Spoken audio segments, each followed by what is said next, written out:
আম্মু, ওই আম্মু, আজান দেয় না কেন? আজান দিয়ে তুই কি করবি? ক্ষুধা লাগছে তো।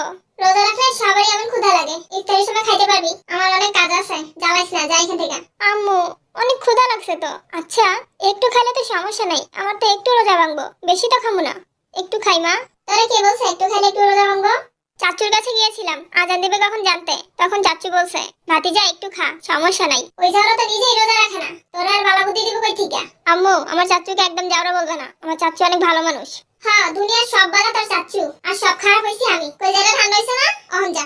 না আম্মু, আমার কলেজে এখনো ঠান্ডা হয়নি, কারণ এত বছর হয়ে গেল তোমার মাকে বিয়ে করতে পারিনি। তোমার মা কেন বিয়ে করব?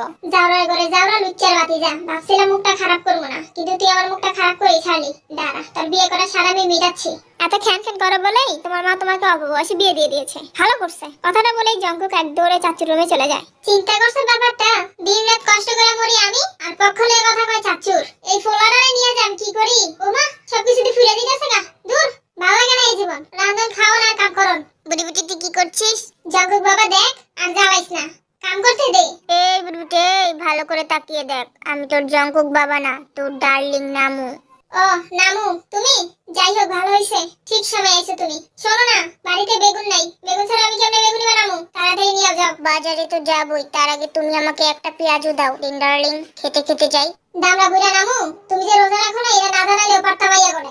এই বুড়ি বুড়ি, এই আমি রোজা রাখি না, এটা কি আমার দোষ নাকি? আর ওরা জানলে কি হবে? কিছু হবে না বুড়া, তাহলে বেগুন নিয়ে যেতে কইছি না, জানিয়া।